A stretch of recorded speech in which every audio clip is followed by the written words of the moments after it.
माळशिरस विधानसभा मतदारसंघाचे महाविकास आघाडीचे उमेदवार उत्तम जानकर आपल्याबरोबर आहेत. काल त्यांनी भाजपचे उमेदवार राम सातपुते यांचा खरं तर पराजय केलेला आहे. काय तुमची पहिली प्रतिक्रिया आहे? काल तुमचा बऱ्याच वर्षानंतर विजय झाला. तुम्ही चळवळीतले नेते आहात. नक्कीच या तालुक्याला भूमिपुत्राची एक आस होती.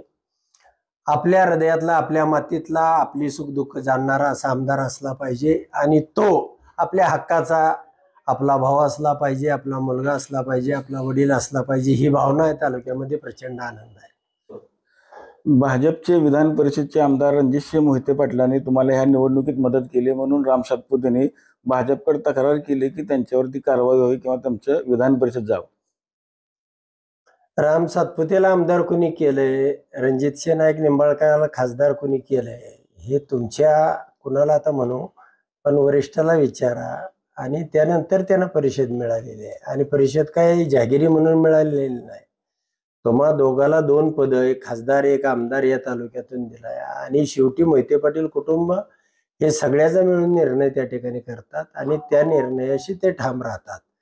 तुम्हाला मदत करायची का नाही करायची हे मोहिते पाटील कुटुंबाने एकदा ठरलं की ठरलं. त्यामध्ये रणजितसिंह वेगळे आणि अमुक वेगळे असा विषय होत नाही. तुम्हाला मदत झाली रणजितसिंह मोहिते पाटलांची? नक्कीच त्या ठिकाणी सगळे मोहिते पाटील कुटुंब रणजितसिंहांनी त्यांचा प्रचार केला नाही म्हणजे मला मदत झालेलीच आहे. काल राम सातपुते यांनी बैठक घेत परत तुम्हाला परत डोस दिलेला आहे की ते नुसते नावाचे आमदार आहेत, मात्र सगळे जे काही अधिकारी आणायचे तलाट्यापासून अगदी क्लास 1 अधिकाऱ्यामध्ये सगळे काम मीच करणार आहे, तुम्ही कोणालाही घाबरू नका, असा एक बूस्टर डोस त्यांनी कार्यकर्त्यांना दिलाय.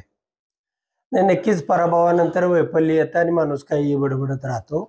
पण मी सांगतो की या तालुक्यामध्ये या तालुक्याचा हिस्सा, या तालुक्याचं जे वाटा आहे त्या वाट्याच्या आड इथला पालकमंत्री असेल, इथला राज्यातलं म्हणजे मंत्रालय असेल, त्या ठिकाणी ताकदीनं त्यांच्याकडून या तालुक्याचा हिस्सा आणू. इथल्या विकासाची दारं कोणत्याही प्रकारे बंद होऊ देणार नाही आणि ताकदीनं त्यांच्या छातीवर बसून या तालुक्यासाठी इथंही संघर्ष करतोय त्याही ठिकाणी केला जाईल.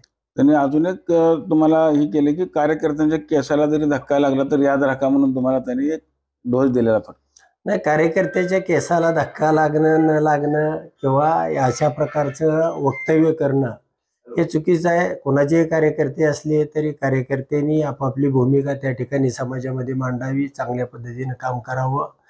राम सातपुतेने जी गुंडाची टोळी या तालुक्यामधले सगळे हद्दपार, सगळे मोकास नाही असे जे 2-4 हजार लोक गोळा केले तेच त्यांचे कार्यकर्ते आहेत. आणि अशा पद्धतीनं वाळू सम्राट आहेत किंवा मुरुम सम्राट आहेत, अशा पद्धतीनं जे गुंडगिरी करतात असले कार्यकर्ते त्या ठिकाणी राम सातपुतेच्या नावावरती जगत होते आणि तेच कार्यकर्ते समाजामध्ये या ठिकाणी दहशत निर्माण करण्याचा, वेगवेगळ्या लोकांना दम देण्याचा अशा पद्धतीचा प्रयत्न होतोय. आणि तसा झाला तर त्या ठिकाणी त्याचा कायद्यानं बंदोबस्त केला जाईल. त्याच्या केसाला धक्का लावण्याची गरज नाही. हा तालुका सक्षम आहे, लढाऊ आहे आणि इथले कार्यकर्तेही लढाऊ आहेत. कुणी चुकीचं वागलं तर त्याला सोडणारही नाही आणि आमच्याकडून त्या पद्धतीचं वर्तन कधी होणार नाही. मोहिते पाटील आणि तुम्ही एकत्र आल्यानंतर 1 लाखाच्या पुढे लीड मिळेल असं वाटत होतं, मात्र तुम्ही अगदी 13,000वरती थांबलात. कुठेतरी तुम्ही स्टार प्रचारक म्हणून गेल्यामुळे दुर्लक्ष झालं?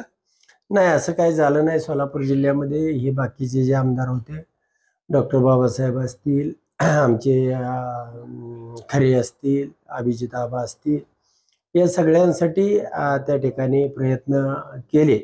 परंतु याबरोबरच राज्यामध्ये ही भूमिका ज्या पद्धतीनं यांनी ओबीसी किंवा ही लाडकी बहीण हे चालवण्याचा प्रयत्न केला ते खोडून काढणं गरजेचं होतं. हे राज्य भावनेवरती जाऊन चालणार नाही. या राज्यामध्ये जर भावनेवरती लोक गेले तर हा विकास खुंटेल. कुठल्या एका घटकाचा विकास होऊन किंवा तुम्ही 1000-1500 देऊन कोणाला गुलाम करून मतं घेत असाल तर त्याहीपेक्षा सर्व घटक त्या ठिकाणी समाजाचे इतरही अनेक प्रश्न आहेत, अनेक रस्ते आहेत, वीज आहे, धरणं आहे, पाणी आहे, असेही प्रश्नाला तुमच्या सवंग लोकप्रियतेवरती निवडून येता येतं. परंतु राज्य चालवताना ह्या सगळ्या घटकाचा विचार करावा लागेल.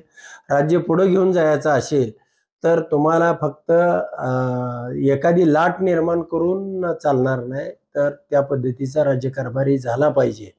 अशा पद्धतीची भूमिका या राज्यकर्त्यांनाही घ्यावी लागेल आणि ती घेण्याची ताकद आदरणीय शरदचंद्रजी पवार साहेब यांच्यामध्ये होती.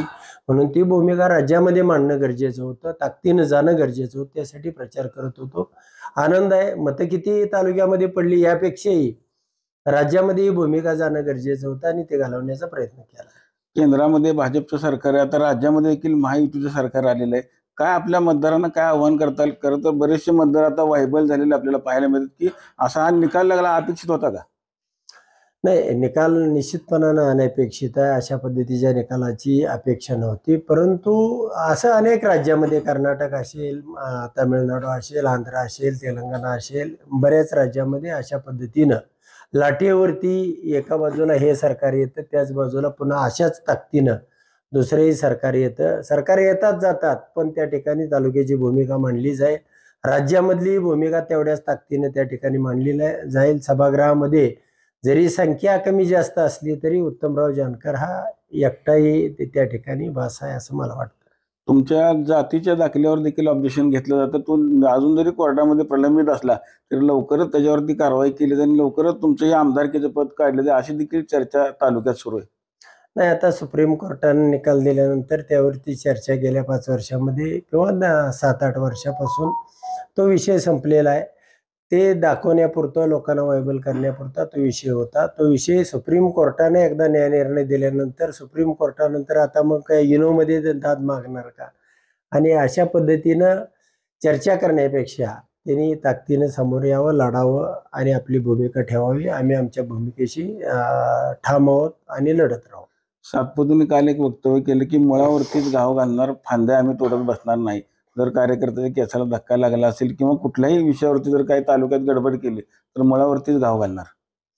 नाही, नक्कीच या तालुक्यातली जनता सातपुतेंना माहीत नाही. सातपुते हा फिरस्ता आलेला आहे. 1-8 दिवस इथं भिकार तळावरती मुक्काम केला आणि काय बडबडत राहिला म्हणून नाही. इथले आम्ही भूमिपुत्र आहे.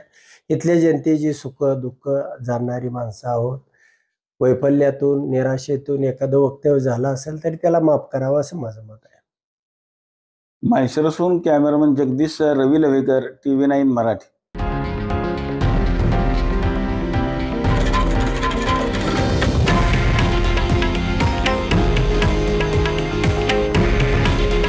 हे आहे देशातील नंबर 1 न्यूज नेटवर्क आणि आपण पाहत आहात TV9 मराठी. काळजी तुमची, हित महाराष्ट्राचं.